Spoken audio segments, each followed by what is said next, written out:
मित्रों नमस्कार, सत साहेब साहेब बंदगी सतनाम प्रणाम। मित्रों, राजेंद्र शर्मा जी सेवानिवृत्त अकाउंट्स ऑफिसर के नेतृत्व में 9 व्यक्तियों के ग्रुप ने 21 दिसंबर 2025 से भ्रमण प्रारंभ किया और 23 दिसंबर 2025 को कलकत्ता शहर से गंगा सागर के लिए प्रस्थान किया। मित्रों, गंगा सागर इक्ष्वाकु कुल में जन्मे राजा सगर से संबंधित है। मित्रों, वाल्मीकि कृत आनंद रामायण के सारकांड के प्रथम सर्ग में इक्ष्वाकु कुल की वंशावली संक्षेप में दी गई है। इसके श्लोक नंबर 20 में कहा गया है, बाहुकात सगरो जग्गे असमंजह सगरात्मजः, अर्थात राजा बाहुक से सगर और सगर से असमंजस की उत्पत्ति हुई।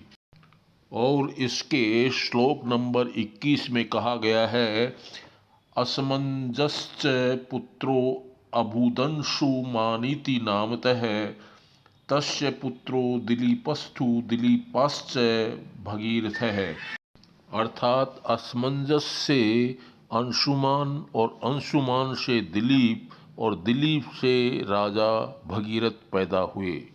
मित्रों, गंगा सागर की उत्पत्ति की कहानी महर्षि वाल्मीकि कृत रामायण में उपलब्ध है, जो बालकांड के 38वें सर्ग से लेकर 44वें सर्ग तक उपलब्ध है।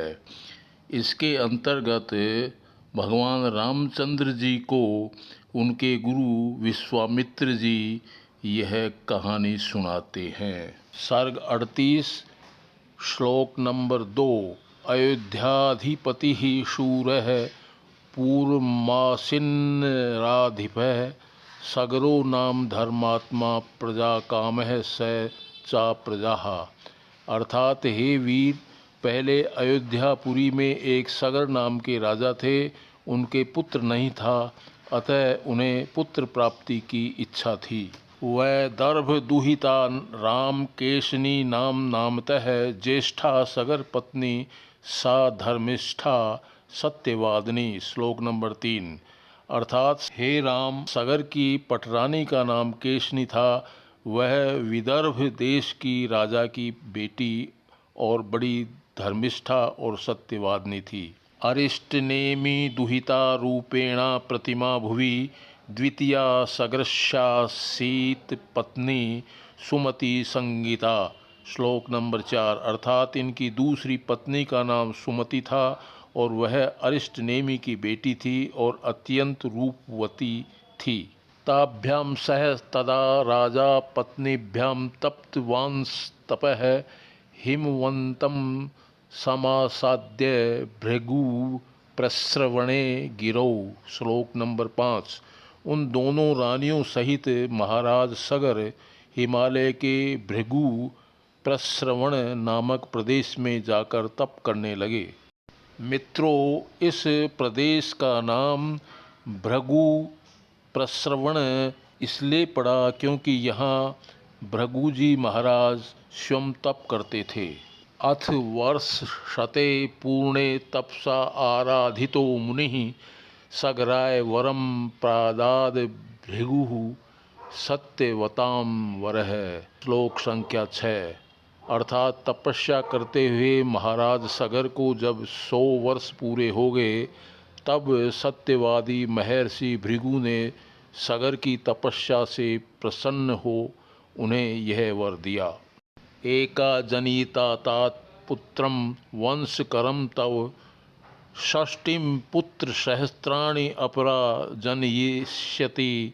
श्लोक नंबर 8, अर्थात इन दो रानियों में से एक के तो वंश बढ़ाने वाला केवल एक ही पुत्र होगा और दूसरी के 60,000 पुत्र पैदा होंगे। तब दोनों रानियों ने हाथ जोड़कर भृगु महाराज से पूछा कि हे प्रभु, आप बताइए कि किसके क्या होगा। तब भृगु जी ने कहा, यह तुम दोनों की इच्छा पर निर्भर है, अर्थात जैसा जो चाहेगी उसके वैसा ही होगा।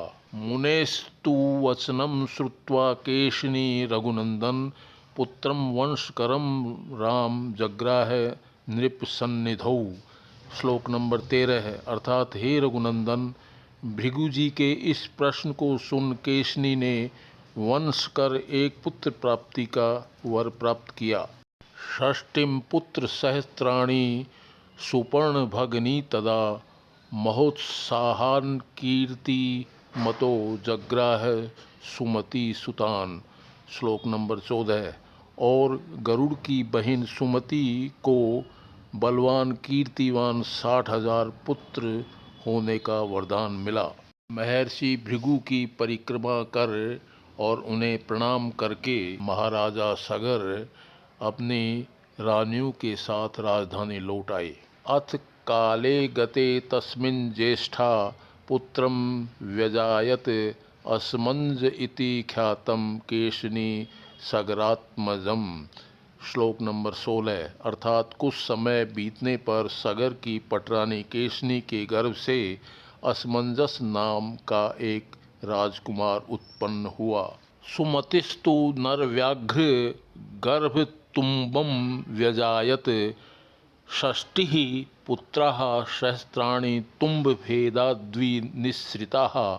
श्लोक नंबर 17 है, अर्थात हे पुरुष श्रेष्ठ, रानी सुमति के गर्भ से एक तुम्बा निकला। उस तुम्बे को फोड़ने पर उसमें से 60,000 बालक निकले। घृतपूर्णेषु कुंभेषु धात्र्यस्तान् संवर्धयन् कालेन महता सर्वे यौवनम प्रतिपेदिरे। श्लोक नंबर 18, उन सब को दाइयों ने घी से भरे हुए घड़ों में रख पाला पोसा और इस प्रकार बहुत समय बीतने पर वे सब जवान हुए। स च ज्येष्ठो नरश्रेष्ठ है सगरस्यात्म संभव है बालान् गृहीत्वा तु जले सरयवा रघुनंदन। श्लोक नंबर 20, अर्थात हे राम, सगर का ज्येष्ठ राजकुमार असमंजस अयोध्या वासियों के बालकों को पकड़कर सरयू नदी में फेंक दिया करता था। प्रक्षिप्य प्रसन्नित्यम मज्जतस्तान्निरीक्षय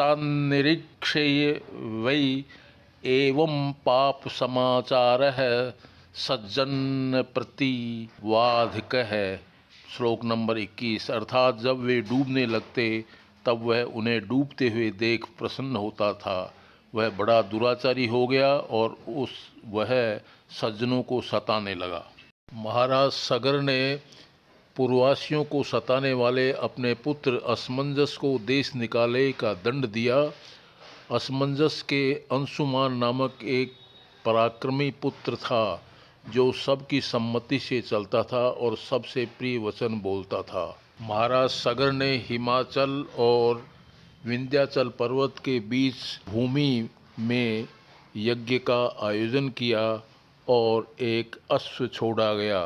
इस अश्व की रक्षा के लिए अंशुमान को नियुक्त किया गया और उनके साथ में विशाल सेना चली। यज्ञीय अश्व को राक्षस रूप धर के इंद्र हर ले गया।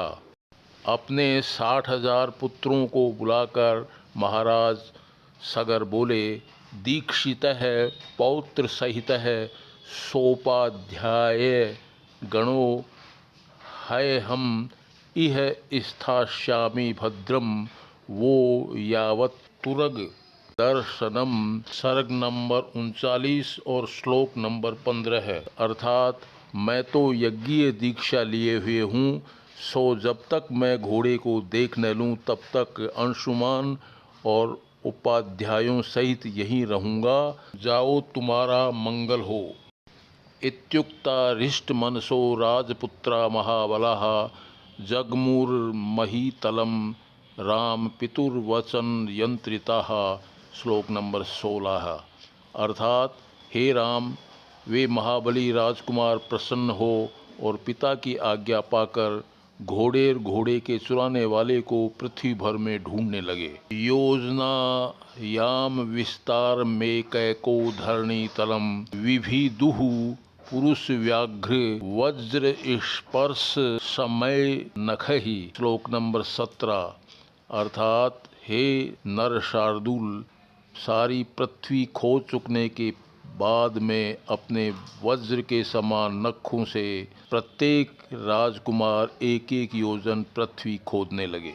इस प्रकार उन्होंने पूरी पृथ्वी खोद डाली। उन्हें जो भी रास्ते में मिलता उसे अश्व चोर समझकर मार डालते थे। तब देव गंधर्व असुर पन्नग विकल होकर ब्रह्मा जी के पास गए और उनसे अपनी रक्षा की याचना की। ब्रह्मा जी बोले कि यह भूमि भगवान वासुदेव की है, वे कपिल रूप से इसे धारण करते हैं, वे ही उन्हें क्रोधानल से दग्ध करेंगे। उधर सारी पृथ्वी खोदकर उसकी परिक्रमा करके अपने पिता सगर से बोले, हमें अश्व एवं उसका चोर नहीं मिला, अब क्या करें। राजा सगर कुपित होकर बोले, पुनः पृथ्वी खोदो और घोड़ा चुराने वाला और घोड़े दोनों को पकड़ के लाओ। 60,000 पुत्र रसातल की ओर दौड़े। पूर्व दिशा में विरूपाक्ष, दक्षिण में महापद्म, पश्चिम में सोमनस, उत्तर में भद्र आदि दिग्गजों की परिक्रमा की। अंत में ईशान दिशा को खोदने लगे। ददृशुः कपिलं तत्र वासुदेवं सनातनं हयं च तस्य देवस्य चरन्तं विदूरतः। सर्ग संख्या 40 श्लोक संख्या 25। अर्थात उन्होंने सनातन वासुदेव कपिल देव को देखा और उनके समीप ही चरते हुए अपने यज्ञीय अश्व को भी देखा। हे राम, उन्होंने घोड़े को जब देखा तो अत्यंत प्रमुदित हुए और कपिल देव को घोड़े का चोर समझ बैठे और उन्हें मारने के लिए दौड़े। श्रुत्वा तु वचनं तेषां कपिलो रघुनंदन रोषेण महताविष्टो हुंकारं करोत तदा। 29 नंबर। अर्थात हे रघुनंदन, सगर के पुत्रों की ये बातें सुन कपिल देव अत्यंत क्रुद्ध हुए और हुंकार शब्द किया। ततस्तेन प्रमेयेण कपिलेन महात्मना भस्म राशि कृताः सर्वे काकुत्स्थ सगरात्मजाः। श्लोक नंबर 30। अर्थात हे राम, अप्रमेय बलशाली महात्मा कपिल ने सगर के सब पुत्रों को भस्म कर भस्म का ढेर लगा दिया। काफ़ी समय व्यतीत होने पर भी जब 60,000 पुत्र नहीं लौटे तो राजा सगर ने अपने पौत्र अंशुमान को समझाकर भेजा कि मार्ग में मिलने वाले आदरणीय लोगों का सम्मान करना। अंशुमान अपने चाचाओं द्वारा खोदे गए मार्ग पर चलकर सभी दिग्गजों से मिलकर उन्हें सम्मानित कर आगे बढ़ा। आगे चलकर से चाचाओं की भस्म की ढेरियां दिखाई दी और पास में अश्व भी दिखाई दिया।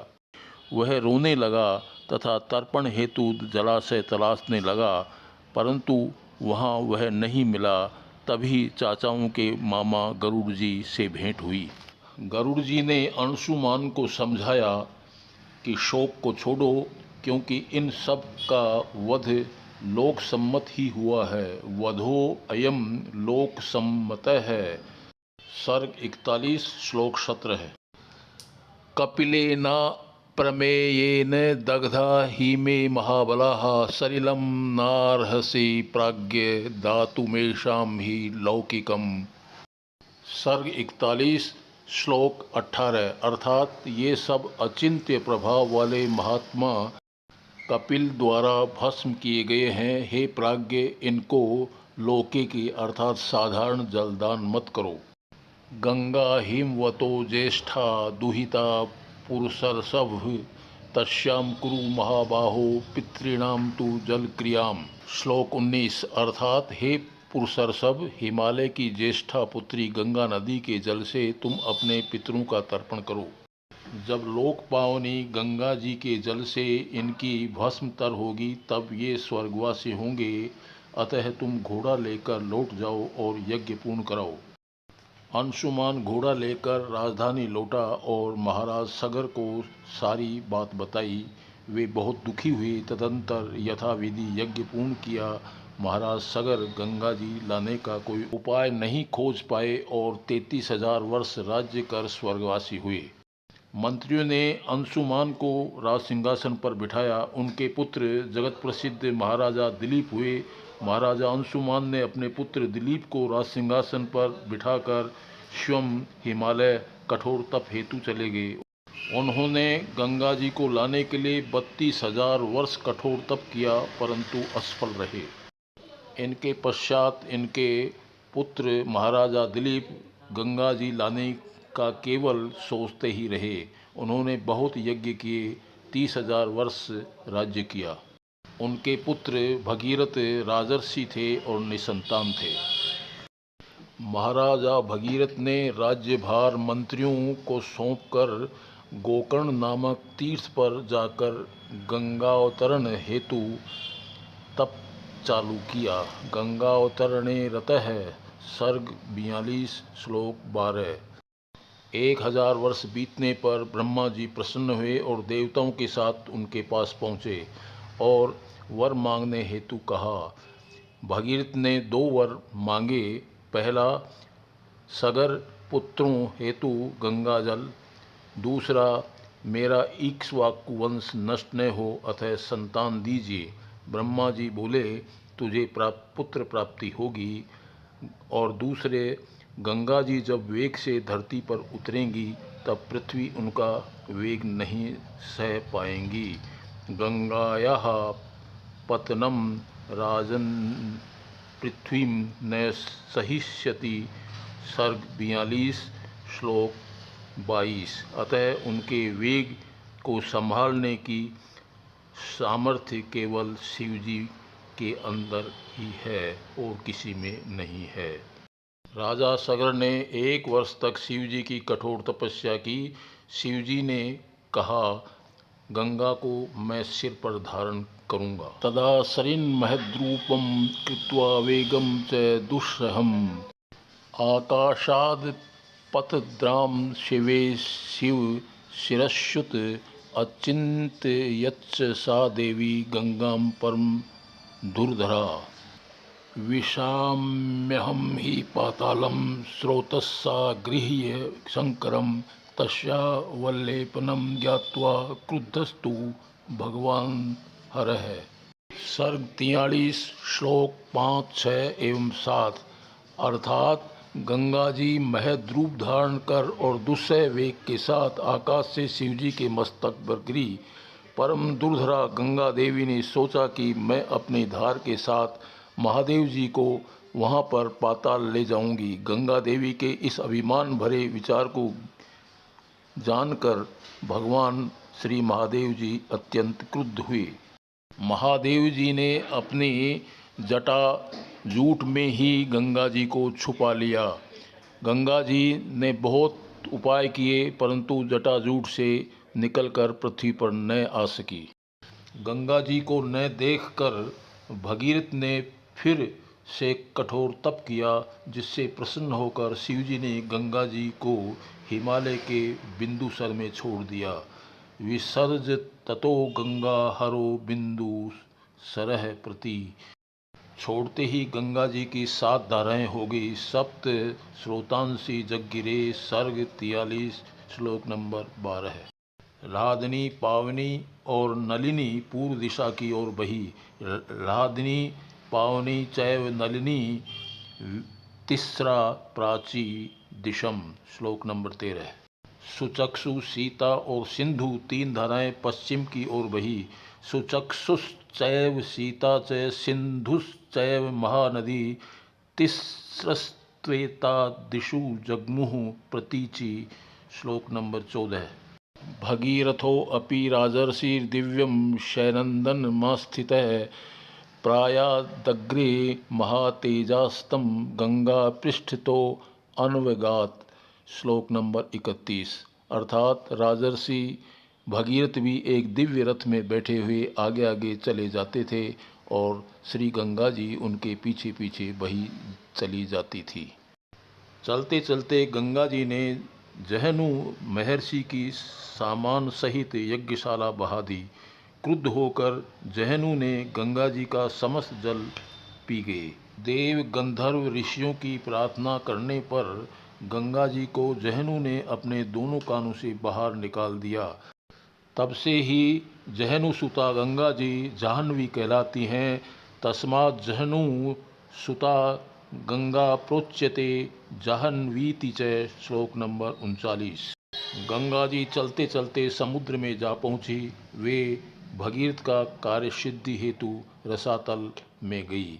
गंगा जी का जल ज्यों ही भस्म ढेरों पर पड़ा त्यों ही वे सब निष्पाप हो स्वर्ग चले गए।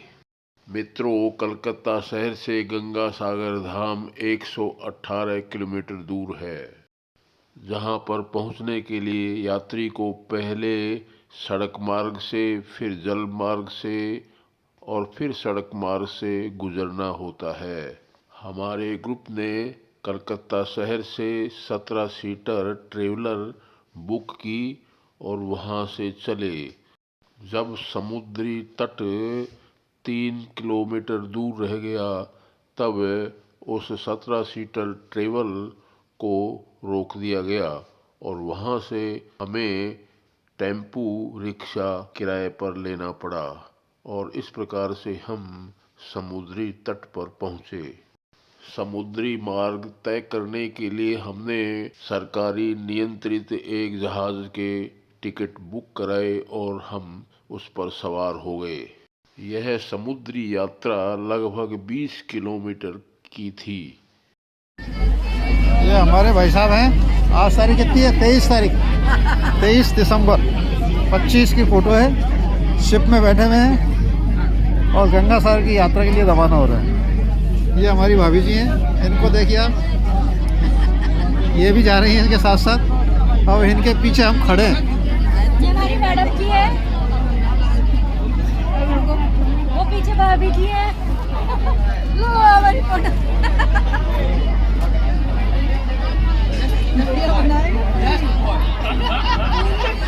देखो, ये देखिए चश्मा लगा लिया है।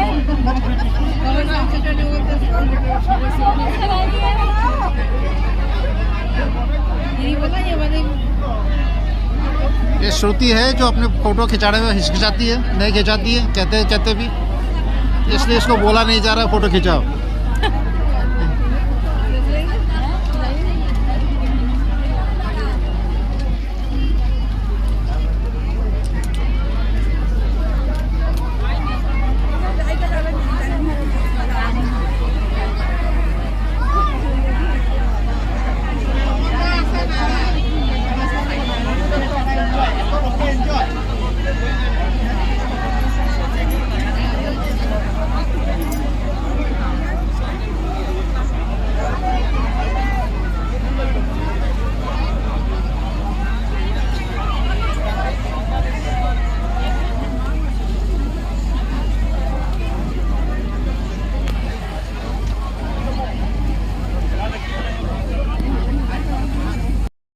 शिप से उतरकर हमने नारियल पानी पिया और उसकी मलाई का स्वाद चखा।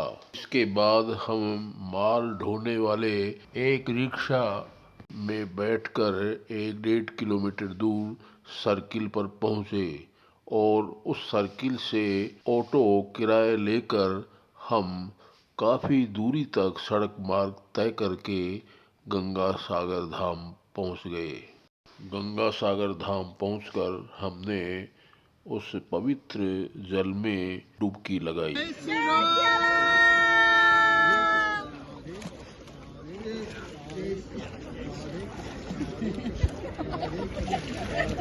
डुबकी भी लगा लो, लगा सब एक साथ डुबकी लगाओ।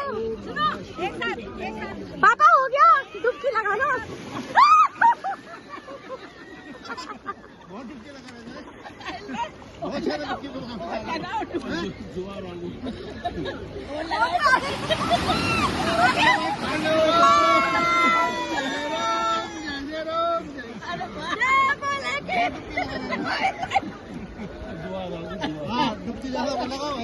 सूर्य भगवान और राधा कृष्ण को पवित्र जल से अर्घ्य देते हुए फोटोग्राफी का भरपूर आनंद लिया। फिर कपिल मुनि के मंदिर जाकर उनके दर्शन किए।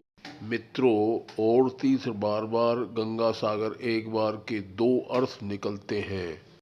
पहला, और तीर्थ बारंबार जाने से जो पुण्य प्राप्त होता है वही पुण्य केवल मात्र एक बार गंगा सागर जाने से प्राप्त हो जाता है। और दूसरा अर्थ यह है कि अन्य तीर्थों पर जाने पर जो कष्ट का अनुभव नहीं होता वह यहाँ भरपूर अनुभव हुआ। इसलिए और तीर्थ बार बार गंगा सागर एक बार, अर्थात और तीर्थों में बारंबार जाइए परंतु गंगा सागर एक बार ही जाना पर्याप्त है। मित्रों, यदि वीडियो अच्छा लगा हो तो इसे लाइक कीजिए और चैनल को सब्सक्राइब कीजिए। धन्यवाद। जय जय सिया राम। हर हर महादेव।